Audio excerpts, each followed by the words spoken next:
तो हम जा रहे हैं चैप्टर 11 पे। ठीक है, चैप्टर 11 जो है वो है पार्शियल डिफरेंशिएशन। पार्शियल डिफरेंशिएशन अब पार्शियल डिफरेंशिएशन क्या होती है? हमने अभी तक जो फंक्शंस वगैरह देखे हैं ना, तो वो फंक्शन हमेशा होते थे एक वेरिएबल का। यानी हमने देखा था जैसे y = f(x) = मिसाल के तौर पर x² + 3। ठीक है, अब हम देखेंगे ऐसे फंक्शंस जो एक वेरिएबल का फंक्शन नहीं है बल्कि एक से ज़्यादा वेरिएबल का फंक्शन है। तो ऐसे फंक्शन को हम जो है वो मसलन y की वजह कह देते हैं z।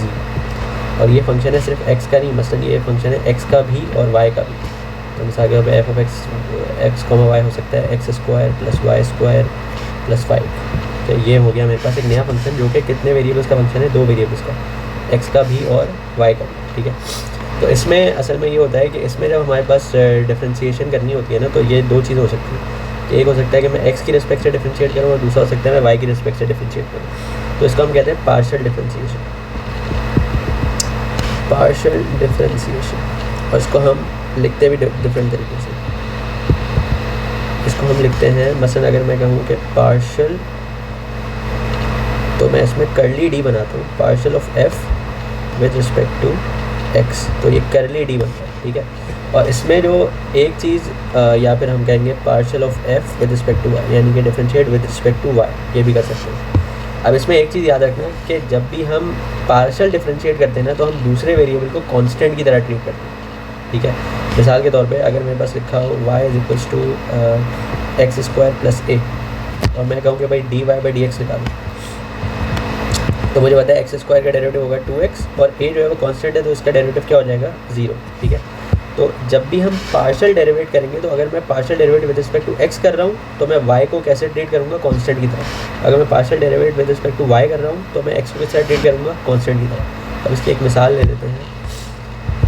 मिसाल के तौर पर इन्होंने एक सवाल दिया हुआ है कि f(x, y) जो है, ये मैं एग्जाम्पल ले रहा हूँ पेज नंबर 375 की। ये दिया हुआ है मुझे x² + xy + y²। तो मुझे निकालना है partial with respect to x और partial with respect to y। तो partial f with respect to x और partial f with respect to y। तो बहुत आसान है। देखो, जब partial with respect to x निकालोगे ना, तो ये क्या है? Partial with respect to x of x² + xy + y²। और जब partial with respect to y निकालेंगे तो ये होगा partial with respect to y x² + xy + y²। अच्छा जी, अब x² का derivative with respect to x होगा 2x। अब x y को अगर मैं वैसे देखूँ, अगर मैं इसको डिफरेंशिएट कर रहा होता तो इस पर प्रोडक्ट रूल लगता, लेकिन अभी मैंने क्या किया, मैं पार्शियल डिफरेंशिएट कर रहा हूँ तो y को मैं ट्रीट करूँगा एज ए कॉन्स्टेंट। ठीक है, तो ये हो जाएगा, इसको बस तरह समझ लो, ये लिखा हुआ मसलन 2x लिखा हुआ, तो 2x का डेरिवेटिव क्या होगा? 2। तो ये लिखा हुआ है yx, तो yx का डेरिवेटिव क्या हो जाएगा? Simply y। ठीक है, और y² कांस्टेंट है तो इसका derivative with respect to x क्या हो गया? 0। तो ख़त्म, ये मेरे पास आंसर आ गया। अच्छा, विद रिस्पेक्ट टू y जब करेंगे तो x² क्या हो जाएगा? कांस्टेंट, तो 0 हो जाएगा। xy इसको इस तरह ले लो 2y, और अगर मैं इसको with respect to y differentiate कर रहा होता तो हो जाता है 2, तो ये अभी सिर्फ रह जाएगा x, और प्लस y² का derivative with respect to y क्या होगा? Simply 2y, partial derivative. ठीक है, तो इस तरीके से पार्शियल डिफरेंशिएशन करते हैं। इसके हम कोई क्वेश्चन देख लेते हैं। मसलन हम इसके सवाल देख लेते हैं। क्वेश्चन 2 में जो हूँ देख लेता हूँ, बल्कि हाँ, एक्सरसाइज 11 जो है पेज 385 पर है, उसका मैं देख रहा हूँ क्वेश्चन नंबर 2।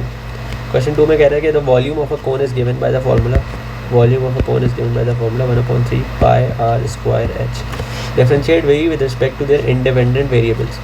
यानी v जो है ना, जो वॉल्यूम है, उसको डिफरेंशिएट करो with respect to its independent variables. तो v के अंदर कितने वेरिएबल्स हैं? 2 वेरिएबल्स हैं, एक r है और एक h है, पाई तो कांस्टेंट होता है। एक मुझे निकालना है partial of v with respect to r, और एक मुझे निकालना है partial of v with respect to h, partial. ठीक है, तो partial with respect to r of what? 1/3 πr²h, और partial with respect to h of what? 1/3 πr²h। चलिए देखो, जब मैं r की रिस्पेक्ट से डिफरेंशिएट करूँगा तो h और पाई जो हैं वो क्या हैं? कांस्टेंट है, तो उनको छोड़ दो। तो r² का डेरिवेटिव क्या होगा विद रिस्पेक्ट टू r? ये हो जाएगा 2r, सिंपल। तो मेरे पास क्या आ जाएगा? 2πhr/3। ठीक है, विद रिस्पेक्ट टू x कर रहा हूँ तो पाई और r² दोनों क्या हो गए? कांस्टेंट, तो इसको छोड़ दो। तो h का derivative with respect to x क्या होगा? h क्या होगा? 1। बस ये रह जाएगा πr², सॉरी h नहीं आएगा, h तो 1 हो गया। अपॉन 3, बस ये आंसर आ गया मेरे पास, ठीक है। इस तरीके से इसमें जैसे क्वेश्चन 1 का पार्ट 4 अगर मैं देखूँ, 1 का पार्ट 4 कह रहा है कि पार्शियल निकालो एफ ऑफ एक्स वाई दिया हुआ है ई की पावर एक्स कॉस वाई, और मुझे कह रहे हैं पार्शियल निकालो विद रिस्पेक्ट टू एक्स और पार्शियल निकालो विद रिस्पेक्ट टू वाई। तो देखो जहाँ पे जो कन्फ्यूजन हो सकती है कि अगर मैं partial with respect to X निकालूँ और partial with respect to Y निकालूँ, तो लेता हूँ। तो partial with respect to X E की पावर एक्स कॉस वाई और partial with respect to Y E की पावर एक्स कॉस वाई। यहाँ कन्फ्यूजन ये हो सकती है कि मैं इसको निकालने के लिए प्रोडक्ट रूल अप्लाई करूँ, लेकिन नहीं, जब मैं partial with respect to x निकाल रहा हूँ तो वाई क्या है, वाई तो कांस्टेंट है, तो कॉस वाई भी क्या है, कॉस वाई भी कांस्टेंट है, तो कॉस वाई को भूल जाओ, तो ई की पावर एक्स का सिर्फ डेरिवेटिव निकालना है। तो ई की पावर एक्स का डेरिवेटिव क्या होगा, ई की पावर एक्स और कॉस वाई कांस्टेंट के तौर पर सामने वापस आ जाएगा, तो ये जाएगा कॉस वाई ई की पावर एक्स या फिर ई की पावर एक्स कॉस वाई लिख लो, जिससे अभी लिख की बात है। अच्छा, यहाँ पे जब ई की पावर एक्स कॉस वाई अगर डिफरेंशिएट कर रहा हूँ विद रिस्पेक्ट टू वाई, तो अब ई की पावर एक्स क्या ट्रीट होगी, कांस्टेंट की तरह ट्रीट होगी, क्योंकि मैं डेरिवेटिव नहीं निकालना, मैं पार्शियल डेरिवेटिव निकालना है। तो अब सिंपली हमें फोकस करने कॉस वाई पे। कॉस वाई का डेरिवेटिव क्या होगा, कॉस वाई का derivative with respect to Y, not with respect to X. Cos Y का derivative with respect to Y होगा माइनस साइन वाई, हो जाएगा माइनस ई की पावर एक्स साइन वाई, ठीक है। ये इसमें बस पार्शियल डिफरेंशिएशन यही होती है कि जो दूसरा वेरिएबल है उसको आप ट्रीट करें कांस्टेंट की तरह और बस खत्म।